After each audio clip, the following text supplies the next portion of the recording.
Terra Espiritual apresenta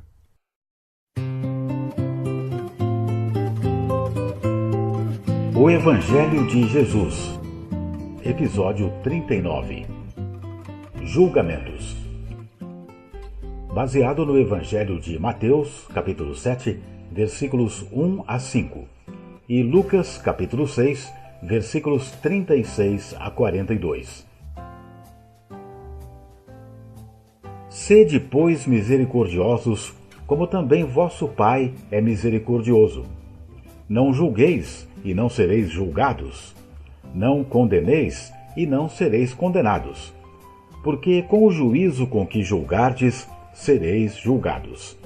E com a medida com que tiverdes medido, vos hão de medir a vós.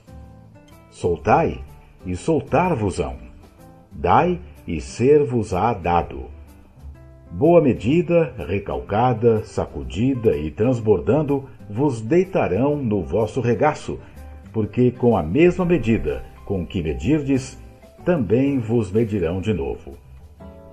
E dizia-lhes uma parábola: Pode porventura o cego guiar o cego? Não cairão ambos na cova? O discípulo não é superior a seu mestre, mas todo o que for perfeito será como seu mestre. E por que atentas tu no argueiro que está no olho de teu irmão, e não reparas na trave que está no teu próprio olho? Ou como podes dizer a teu irmão: Irmão, deixa-me tirar o argueiro que está no teu olho, não atentando tu mesmo na trave que está no teu olho? Hipócrita, tira primeiro a trave do teu olho, e então verás bem para tirar o argueiro que está no olho de teu irmão.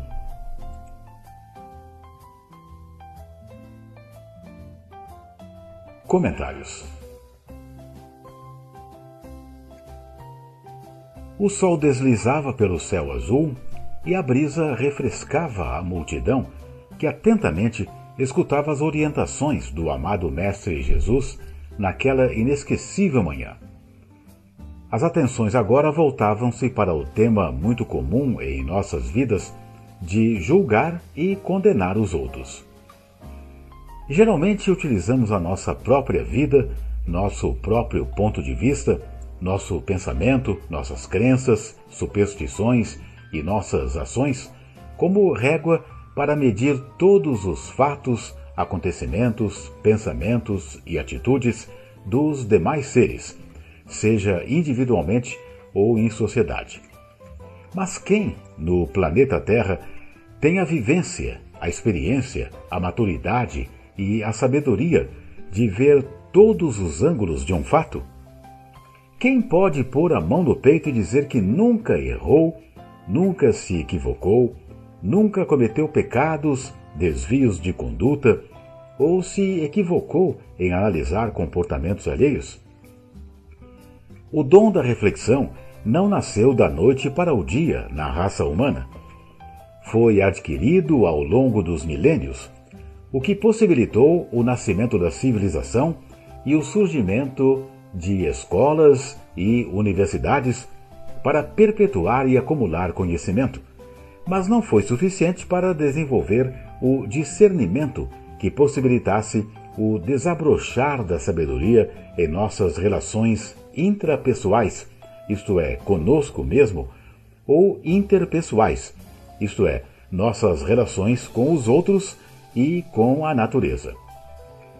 As evidências deste fato estão escancaradas ao nosso redor, perceptíveis na tela da TV ou de um jornal, quando vemos violência entre pensamentos diferentes de grupos sociais, na relação conflitante entre jovens de concepções de vidas opostas, interesses políticos divergentes e que muitas vezes levam à servidão, escravizando, parasitando, segregando comunidades inteiras. Ou na destruição da natureza e do meio ambiente em nome do lucro fácil, ou da simples manifestação de poder e autoridade alicerçados no egoísmo, orgulho e vaidade. Na verdade, o homem é um animal estranho perante si mesmo. deficiente de autocrítica, de autoanálise e fraco para tentar se superar, se corrigir e se transcender. Por ainda estar acorrentado às paixões, viciado na busca por prestígio e poder, na insaciável busca por sensações, e escravo da vaidade narcisista, ele reluta em renunciar ao seu ego minúsculo, ignorante, que o coloca em situações de aflitantes sofrimentos desnecessários.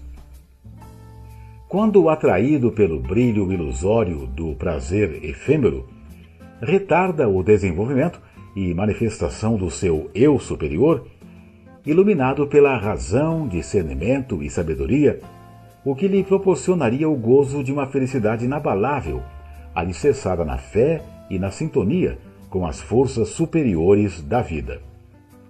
Por esses atrasos morais e apego às ilusões, é que percebemos no mundo situações constrangedoras de guerras, fome, pestes, corrupção de modo global e de inveja, competição, maledicência, escárnio e indiferença no modo individual. Estas situações de conflito aparentemente são desanimadoras, porque fazem-nos crer que há um desequilíbrio em favor do mal, da ignorância e da escuridão, como se o mundo fosse um hospício violento sem cura. Contudo, isto também é uma falácia, uma mentira bem arquitetada. Ao longo da história humana, certos homens perceberam que a manipulação da verdade pode proporcionar prestígio e poder extremos. Exatamente porque o homem comum tem preguiça para raciocinar, refletir e questionar o mundo em que vive, e aceita de pronto uma autoridade e um padrão da verdade alheia como sendo o seu próprio padrão de crença e de conduta. Assim como gado é conduzido silente ao matadouro, homens organizados comandaram os rumos da história na direção que melhor lhe trouxesse proveito e lucro. Para isso, se utilizaram do convencimento pela força, pela mentira e pelo medo. Desde o homem das cavernas ao homem contemporâneo, vestígios da história apontam para nossa leniência em buscar pelos próprios esforços a verdade por trás da aparência de realidade, tanto na vida pessoal quanto na vida coletiva. Poucos foram aqueles que acordaram do sono hipnótico da ilusão, da competição, da inveja e da vaidade. Aos tempos do amado Mestre Jesus, numa Jerusalém sitiada, na Judéia governada pelo Império Romano, onde o povo israelita se enchia de ódio pelas legiões invasoras, nos bastidores do poder, os israelitas, outrora donos do poder e da boa vida, tramavam constantemente, não contra o invasor romano, mas apenas para sobreviver e permanecer no poder farisaico, permitido por Roma desde que os colaboracionistas pusilânimes impusessem ao povo o fardo pesado dos impostos e da aceitação da submissão inquestionável a César. O povo, mantido no curral da subserviência, lutava apenas para sobreviver, já tendo se esquecido da esperança de dias melhores e com a sensação de que o Deus dos seus antepassados ou estava morto ou era apenas uma figura mitológica, contada de pai para filho apenas para manter uma faísca de vida nos olhos dos filhos. Onde estaria este Deus que não via o seu povo escolhido sofrendo privações e os sofrimentos nos rostos e debaixo das unhas impostos pelo invasor romano? Será que ele tinha libertado os hebreus do cativeiro egípcio e estava se deleitando com escravidão ao império invasor? A grande parte do povo, chicoteada pela dura realidade de alimentação escassa, altos tributos, injustiças nos 4 cantos do país, insuportável desigualdade social, já havia abandonado a veneração e cuidados com a lei ensinada no Monte Sinai sobre a fé em Deus e a convivência com seus irmãos. A ignorância e o interesse imediatista, o desejo de gozar sensações inconfessáveis, a inveja daqueles que tudo tinham sem muito esforço ou mesmo pelo árduo trabalho, despertava a cobiça e os sentimentos menos nobres no fundo do coração. Esta casta gritava cada um por si e Deus por todos. Mas havia também uma multidão insatisfeita que percebia o afastamento do povo das leis de Deus e a loucura dos governantes e da sociedade. Esta maioria silenciosa acreditava em Deus e conservava a certeza de que todos sofreram porque tinham se afastado da vivência nos 10 sagrados mandamentos e por ter desprezado a advertência dos profetas do passado, e também não terem se voltado para a prática dos nobres ensinamentos. Sabiam que sofriam por suas próprias mãos equívocos, desleixos e rebeldia.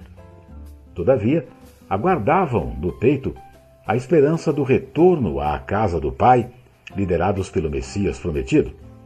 Mais do que um profeta, um líder espiritual e governante sábio. Eis que aparece Jesus como mensagem viva de Deus aos homens, não falando apenas de um sincero arrependimento, como também da necessidade de transformação profunda do pensamento. Conclamava o homem para conhecer a verdade que liberta e abandonar a ignorância que escraviza. Assim, todos, estando livres das amarras dos preconceitos e superstições, poderiam alçar voos mais altos no raiar de um novo dia que tinha chegado.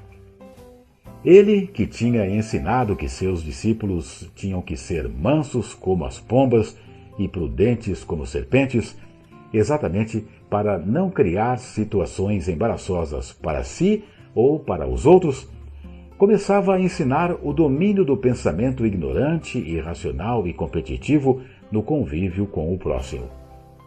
Sabendo que o coração humano é volúvel e previsível, ele passa a dar as coordenadas de libertação do labirinto dos tormentos voluntários.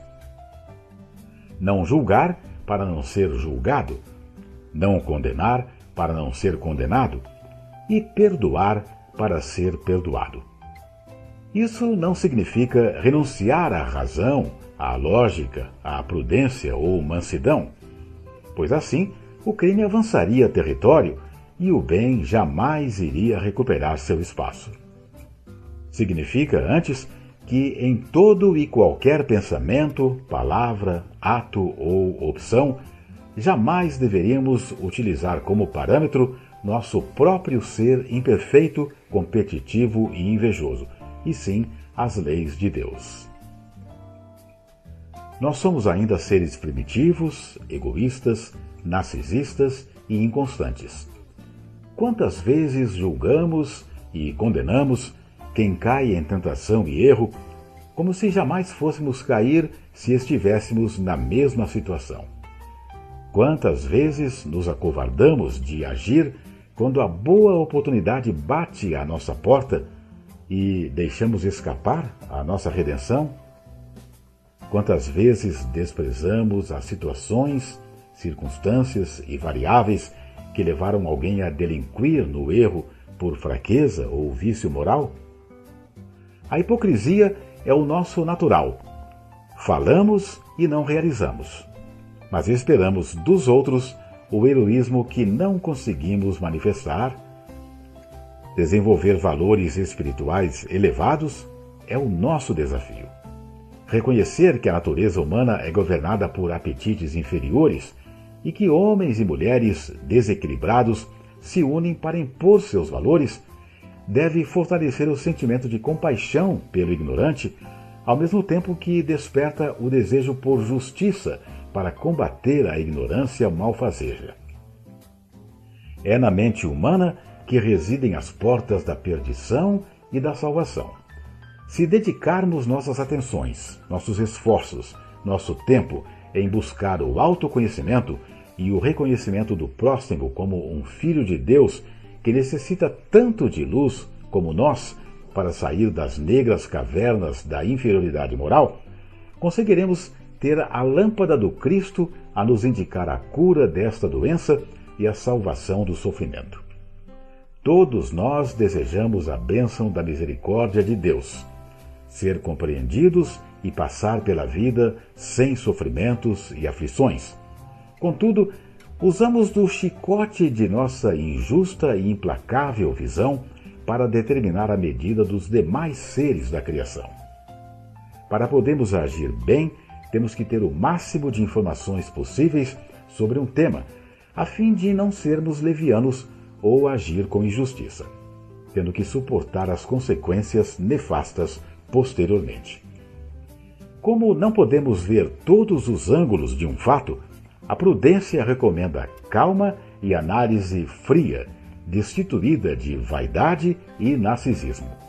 Do contrário, estaremos nos comprometendo com as leis de Deus, especialmente a lei de causa e efeito, e, segundo ela, com a medida que julgamos os outros, seremos julgados. Diz antigo ditado que o melhor juiz é aquele que menos erra.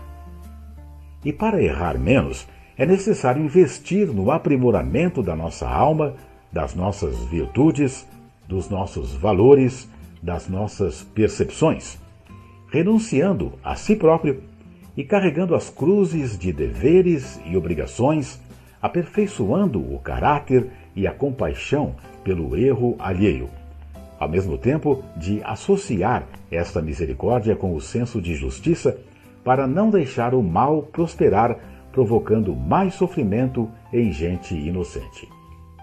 Está resumida a lei e os profetas. Voltar-se para Deus, educando e elevando a si próprio, compreendendo e corrigindo o próximo após ter corrigido voluntária e fervorosamente a si mesmo.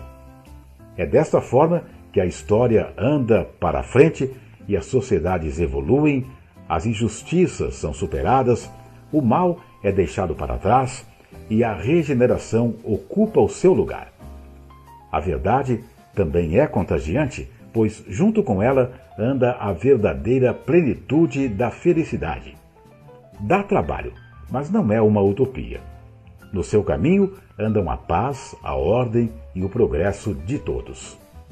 A meditação constante nas leis de Deus, autocrítica, autoanálise, a oração e a prática da justiça e caridade, primeiro para conosco e depois para com o nosso próximo, nos fará aprender a sermos discípulos fiéis do Cristo e servos de nossos irmãos. Dessa forma, a justiça jamais será vingança, e a caridade será alçada ao status de amor puro, sem se confundir com paternalista atitude com quem se faz de vítima. Eis aí o grande desafio: tentar corrigir ao máximo nesta encarnação a nossa corrupta inclinação, deixando as mãos luminosas para que possamos aspirar à condição de discípulos do doce Mestre Jesus. Não deixe de compartilhar com seus amigos este e os demais episódios da série O Evangelho de Jesus. Ajude a transformar este mundo de provas e expiações num mundo melhor, numa terra espiritual.